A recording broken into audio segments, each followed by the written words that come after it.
o caldeirão dos Balcãs ferve novamente. Barricadas nas fronteiras, ameaças militares e exércitos em alerta. Imagens das guerras dos anos 90 vêm logo à mente.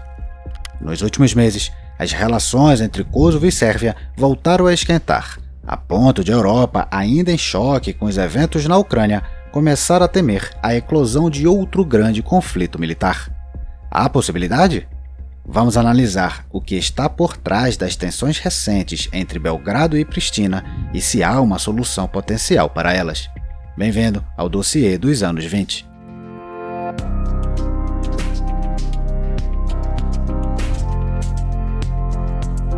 Curta, compartilhe e se inscreva aqui no canal. A Península Balcânica. Uma área com um incrível legado histórico e paisagens deslumbrantes. Águas azuis com picos montanhosos surgindo de suas baías. Virtualmente quase toda a península é caracterizada por um terreno montanhoso, o que, ao longo dos séculos ou milênios, contribuiu para um mosaico de culturas, religiões e nacionalidades. Com o advento da era dos Estados-nação, essa diversidade única dos Balcãs contribuiu para um período de conflitos, guerras e disputas, que em alguns lugares persiste até hoje. Durante anos, a região dos Balcãs foi caracterizada por uma consciência nacional pouco desenvolvida. No entanto, no século XIX, com a expulsão do Império Otomano que controlara a península por centenas de anos, e o crescimento do nacionalismo e da consciência étnica locais, a situação tornou-se mais instável. Os Balcãs mergulharam em revoltas, conflitos e guerras, recebendo o infame rótulo de Problemas dos Balcãs. A década de 90 trouxe outro capítulo sangrento nos últimos 200 anos da agitação dos Balcãs. Por 10 anos, a parte noroeste da península foi engolida pela guerra por motivos nacionais, étnicos e religiosos.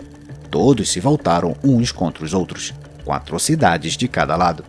E se nada é preto no branco sobre as guerras iugoslavas, frise-se que a mais sangrenta delas foi a Guerra da Bósnia, desencadeada por independentistas bósnios, em sua maioria muçulmanos, contra a Iugoslávia, controlada por sérvios ortodoxos.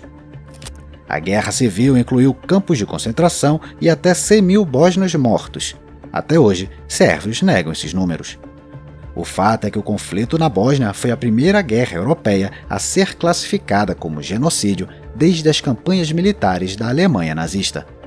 Muitas autoridades da antiga Iugoslávia foram condenados por crimes de guerra, incluindo Radovan Karadzic e o general sérvio Ratko Mladic. A ameaça de um expurgo semelhante pairava sobre a população muçulmana que vivia no sul da Sérvia, no Kosovo. Os kosovares são albaneses étnicos e muçulmanos, mas habitam uma área crucial aos sérvios devido aos locais religiosos ortodoxos. Após o massacre dos bósnios, os países da OTAN temeram um cenário semelhante entre sérvios e kosovares. Quando, em janeiro de 1999, 45 albaneses do Kosovo foram mortos durante o massacre de Hačak, a OTAN considerou que o conflito só poderia ser resolvido com uma força de imposição da paz. A aliança emitiu um ultimato, que incluía a Iugoslávia permitir 30.000 soldados capacetes azuis em Kosovo, livre passagem para tropas da OTAN e imunidade de seus agentes contra as leis jugoslavas. Tudo isso formou o chamado Acordo de Rambouillet. Belgrado recusou. A OTAN, apesar da falta de apoio total do Conselho de Segurança da ONU devido ao veto da Rússia e da China, decidiu intervir militarmente. E assim, os ataques aéreos a alvos estratégicos começaram. Mais de 2 meses de bombardeios à capital Belgrado e outras cidades resultaram na retirada das tropas iugoslavas do Kosovo e na entrada das forças da OTAN na região, conhecidas como KFOR ou Força de Kosovo, que estão lá até hoje. Os ataques aéreos da OTAN deixaram sua marca nos sérvios e em sua percepção do equilíbrio de poder internacional. Em teoria, as guerras iugoslávias terminaram no milênio anterior, mas para Kosovo, seu final foi a independência, que Pristina alcançou em 2008 após 9 anos de supervisão da ONU e da União Europeia.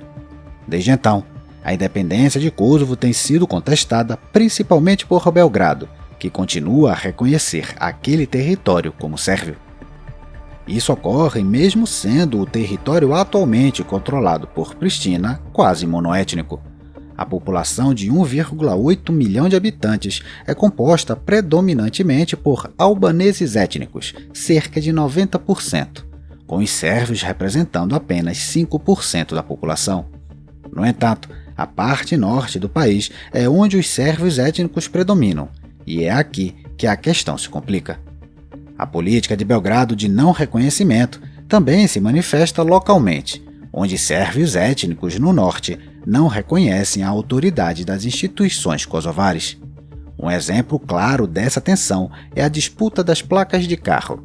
Pristina, em uma tentativa de consolidar seu controle sobre a problemática região, pediu à minoria sérvia, que ainda usa as antigas placas iugoslávias, para trocá-las por placas kosovares.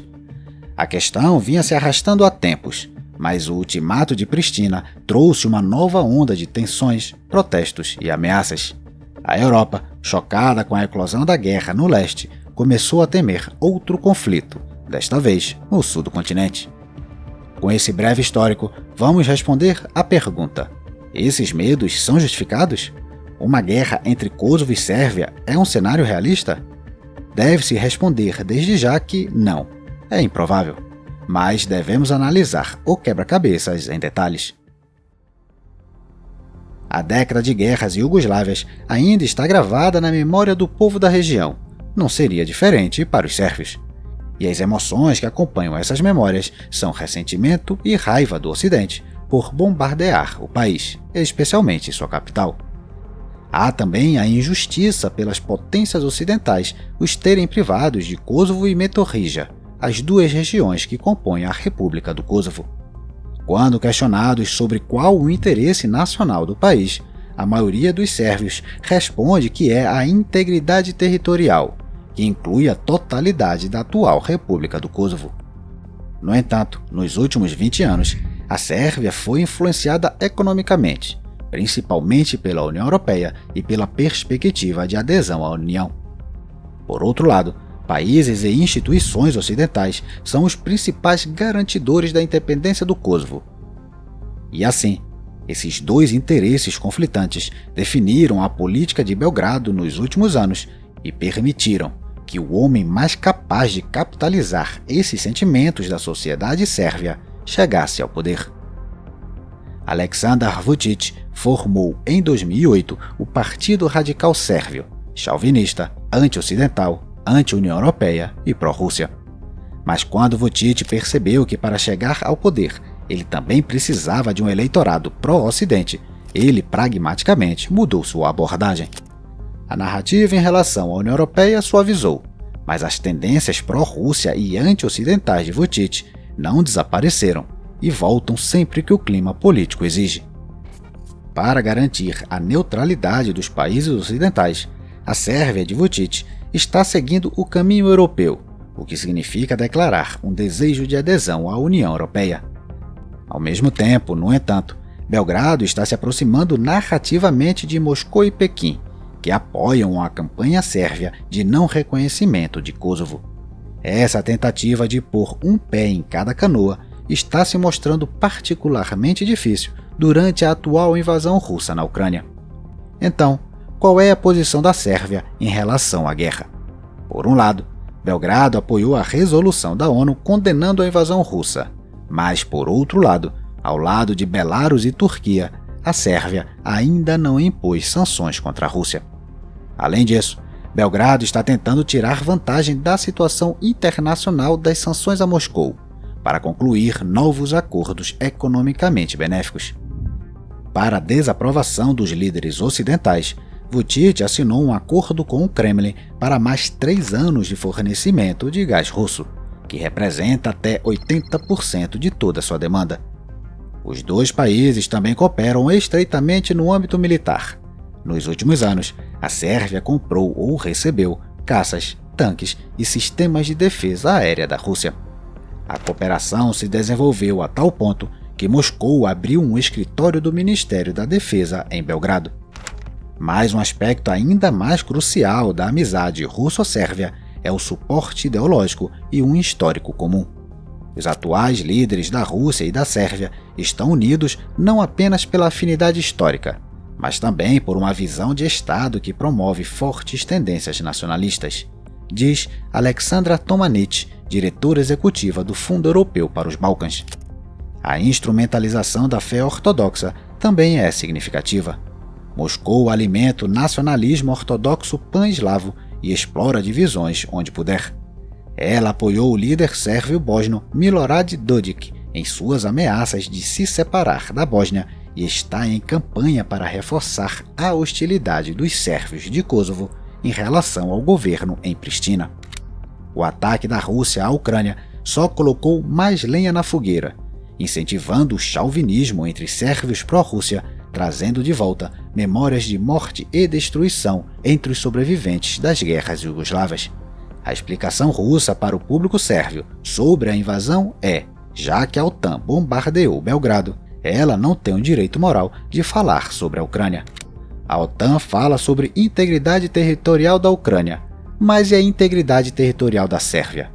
Tal explicação faz total sentido na Sérvia. Há muitas razões pelas quais essa lógica é falha, incluindo a maneira como o Kosovo ganhou independência, as divisões étnicas ou os eventos que precederam a intervenção da OTAN. O tópico é tão vasto que ocuparia uma sessão inteira separada, então não entraremos mais nele. Pode-se dizer que o Kremlin está habilmente explorando o sentimento sérvio para benefício próprio. Em um momento em que Moscou não tem muitos aliados na Europa, a Sérvia é valiosa. Mas também houve momentos em que Belgrado pode ter se sentido traída. Em 2014, Putin comparou a independência de Kosovo à situação da Crimeia após sua anexação. De certa forma, ele apoiou a independência de Kosovo para obter legitimidade na Crimeia.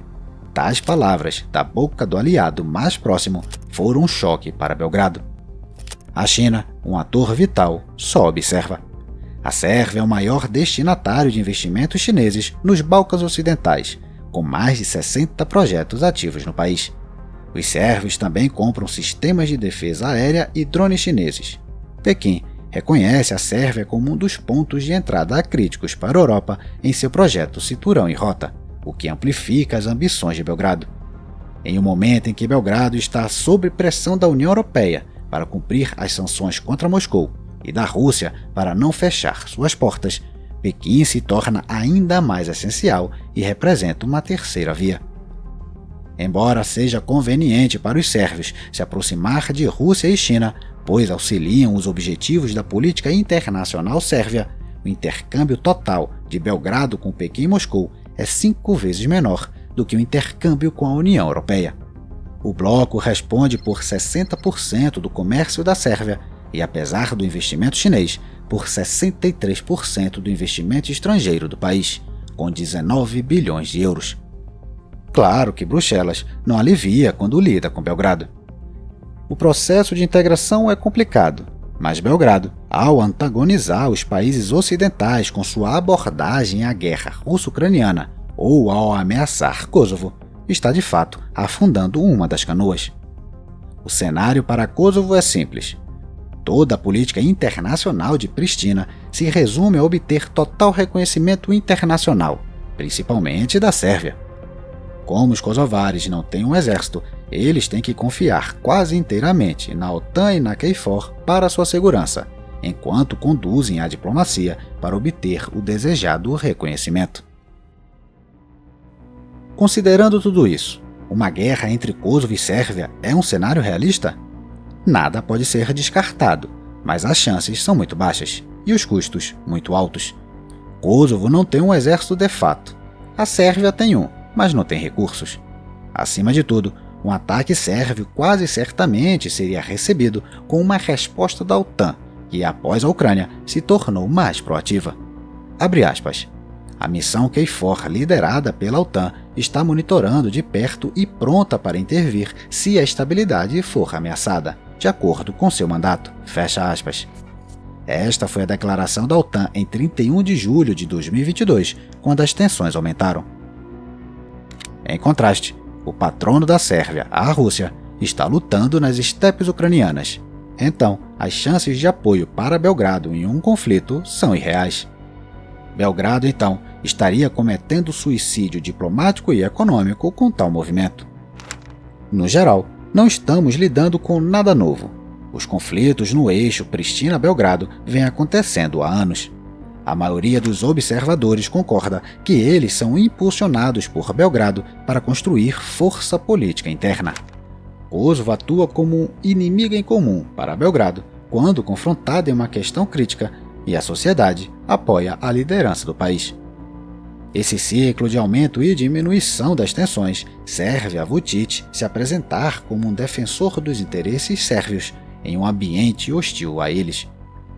O problema é que tal política frustra o Ocidente.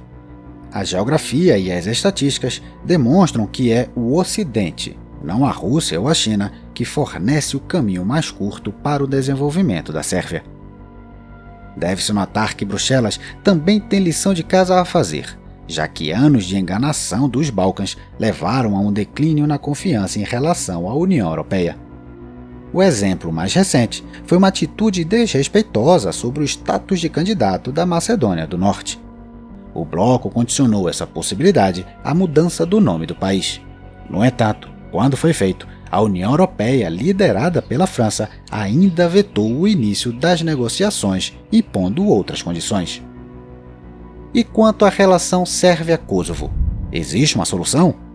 É um tópico complexo, mas um possível compromisso é apresentado pelo político sérvio Natan Al-Bahari por meio do Conselho Europeu de Relações Exteriores. Ele é baseado no chamado modelo de duas Alemanhas. A Sérvia reconheceria a independência do Kosovo de fato, mas não de jure. Não assinaria ou ratificaria tal independência. Por outro lado, as autoridades do Kosovo permitiriam a formação da Associação de Municípios Sérvios, uma comunidade semi-autônoma de sérvios étnicos que operaria de acordo com a lei do Kosovo. Mas o compromisso ainda carece de detalhes. A normalização das relações ajudaria Pristina e Belgrado, para quem, em tal cenário, a perspectiva de adesão à União Europeia se tornaria factível. Com as atuais relações tensas com o Ocidente e a retórica agressiva de Vučić, isso parece impossível.